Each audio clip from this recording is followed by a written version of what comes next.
पाक फौज ने एक सर्वे करवाया है। इसके हवाले से शहबाज गिल ने खबर लीक की है कि ये सर्वे जो है वो कैसा सर्वे है और क्यों करवाया गया है, ये आप सुने शहबाज गिल ने क्या कहा है। शहबाज शरीफ और उनकी काबीना के लोगों की तस्वीरें टेलीविजन के ऊपर चलाई जा रही थी।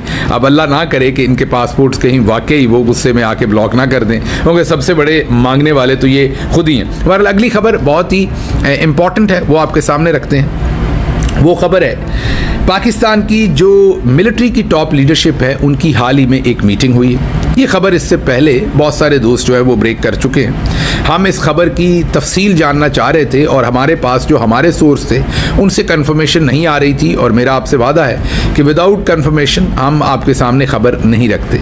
जब हमारे सोर्सेज ने भी इसे कंफर्म किया तो अब आपके सामने ये खबर रख रहे हैं कि पाकिस्तानी मिलिट्री की जो टॉप लीडरशिप है उन्होंने एक सर्वे करवाया और सर्वे करवा के देखा कि अवाम में इस वक्त उनके लिए अप्रूवल रेटिंग क्या है, पसंदीदगी की शरह क्या है। तो उस सर्वे से उन्हें पता चला कि जो पाकिस्तान के नौजवान हैं और ख़ुसूसी तौर पर पढ़ी लिखी मिडिल क्लास है वो इनसे बहुत दूर हो चुकी है और सख्त नापसंद है। तो फिर ये जो फ़ौजी लीडरशिप की, जिसमें चंद लोग थे सिर्फ, उनकी मुलाकात हुई। उसके अंदर ये डिस्कस हुआ कि अब इसका क्या करें। उसमें एक साहब ने, जिनका हमें नाम मालूम है लेकिन नाम इसलिए नहीं लेंगे कि सिर्फ एक सोर्स ने कहा है, दो सोर्सेज ने कहा है कि उनके पास ये इन्फॉर्मेशन नहीं है कि ये बात उन्होंने कही है किसी और ने कही है। तो एक शख्सियत ने ये कहा कि हमें इसकी आदत डाल लेनी चाहिए। अब ये नफ़रत कभी भी, या नफ़रत चले बहुत स्ट्रॉन्ग वर्ड होगा, अब ये नापसंदीदगी जो है ये अब शायद पसंदीदगी में कभी ना बदले या बहुत मुद्दत तक ना बदले। तो अब हमें इसकी फ़िक्रमंदी नहीं करनी चाहिए। जो हमारे अज़ाइम हैं, ऑब्जेक्टिव हैं, हमें उनको फॉलो करना चाहिए और अपने एजेंडे पर कारबंद रहना चाहिए, और इस चीज़ की कोई ज़्यादा फ़िक्र नहीं करनी चाहिए कि क्या हो रहा है और क्या नहीं हो रहा। एक और शख्सियत ने कहा कि नहीं, इससे बहुत बड़ा नुकसान हो जाएगा, हमें कुछ ऐसे लोगों को इंगेज करना चाहिए, मार्केट में उतारना चाहिए, वो भले जर्नलिस्ट हों, भले फनकार हों, भले क्रिकेटर हों या दूसरे लोग हों या पॉलिटिशियन हों, जो आवाम को अपनी तरफ खींचे और हमारे दरमियान में एक बफर जोन बने, और ये जो इतनी नेगेटिव एनर्जी आ गई है इसको थोड़ा बहुत रिमूव करें।